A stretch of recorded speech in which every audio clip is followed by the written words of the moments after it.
As the temperature is on the decline, horror games are on the rise. And who knows exactly why? I don't think anybody does, but today we're going to discuss on some potential theories as to why. I'm going to speak on possible trends and other things that may bring these horror games on a steady rise that has been faster and more climatic than the previous rises within the gaming industry and as a genre as a whole. And if you don't know, this is me, Apollo, and I do these sort of discussion things. And if you like to speak on a different topic, you can look at my channel because I have plenty and I will have plenty more.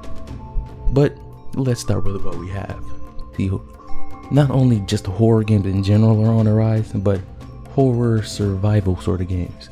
If you don't know an example of them, I'll name 3 for you: Dead by Daylight, Friday the 13th the game, and The Last Year. Friday the 13th the game just released a beta, and Dead by Daylight came out in, I believe, June. If it wasn't June, it was early July. And these games have gotten plenty of attention and hype and positive reviews from the audience, including myself, because I've enjoyed these games so far. But where are they coming from? Why isn't the sudden rise in horror games, especially these specific? Well, I'm here to talk about that. Number 1, I believe one of the very first reasons is the higher demand for multiplayer / community based games. Yes, we have plenty of single player and open world games, but that trend is starting to slowly die down a little, not completely but a little, while horror games that have multiplayer features are on the rise. Of course, everybody likes the thrill of being scared in horror games, but it's even better when you can do it with your friends. That's why games such as Dead by Daylight got its praise, and Friday the 13th the game, its beta, got plenty of attention and plenty of people playing it. Though now multiplayer in general is a big draw to many games that's come out, such as Overwatch and other games that require you to be online or play with friends and etc. Because hey, and that's what gaming's for, having fun with your friends. Though you can play by yourself and enjoy those sort of games, but those sort of games take more time because single player games tend to be more story driven, while multiplayer games tend to be more mechanical driven. And we all kind of know the story between horror games: killer come kill you, you run, or you die. Basically, that's the whole theme, though these games actually have a lot more complexity to them, such as with Dead by Daylight, you needing to get generators to escape, and you also have an opportunity to actually save your friends and use multiple items and various perks to make things easier, or play as the killer and make things more difficult. That's one new feature that has attracted plenty of new people into the horror game genre, getting to play as the killer and kill your friends. You're not just some savage being able to run around, kill everything and everyone. No, these are actual people who, if they are clever enough or skilled enough, can actually get away from you, making being the killer at times difficult depending on the group that you're playing with. And what this adds is for my number 2 reason: replayability. Because most horror games, once you get through it once, it sort of ends there. Like the original Five Nights at Freddy's games, which I'm going to talk about later, once you kind of beat it once, you pretty much got the experience. With these, it's different, especially with you, for one, getting to play as either the survivor or the killer, giving you a different experience, and with different people playing the killer differently, and with some games even offering different killers, it makes the experience different each time. Being able to set traps, get away with a car, being able to retaliate at times, makes it all the more fun, especially with games such as Dead by Daylight offering different maps. The different maps make the games very different, so basically different killers, different maps, different characters, different perks makes the replayability of these games consistent and work very well. That is one of the biggest reasons you see the largest rise in horror games that we've had in a very long time, especially the horror survival.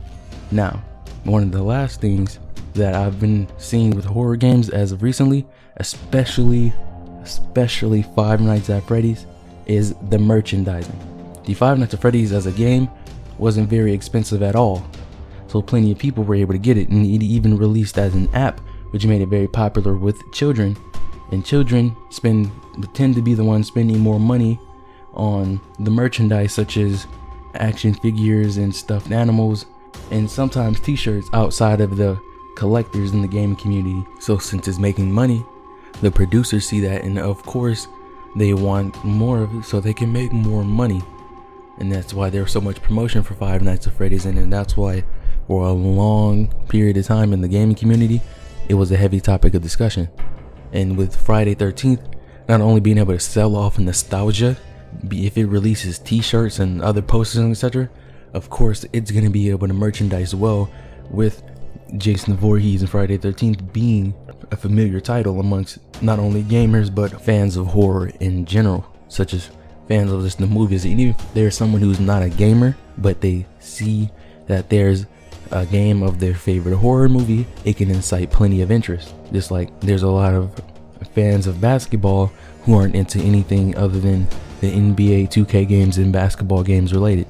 Like heavy sports fans usually only play sports games, and this can be the same for fans of horror, like an extreme Jason Voorhees fan finding out about the game, deciding to purchase the game, thus bringing himself into the gaming community, but also making more sales for the producers of this game. So in the long run, the merchandising for Friday 13th would be a very strategical move they need to make, and be very careful with how they do it. I believe releasing t-shirts and maybe a custom or very like limited Jason mask or etc., like a new Jason toy machete, or posters or action figures of the game in-game characters, a lot of that can help merchandise the game as well and further the promotion of the game, making it bigger and a more successful title as a whole. These are the core reasons I believe horror games are on the rise: merchandising, replayability, and multiplayer. If you agree or like this video in general, please leave a thumbs up, because thumbs ups actually help channels grow. And if you have anything to add, or even if you disagree, please leave a comment below, because I love reading comments and I always reply. And if you haven't already, please subscribe and feel free to share this with your friends. This has been Apollo, and I'm out.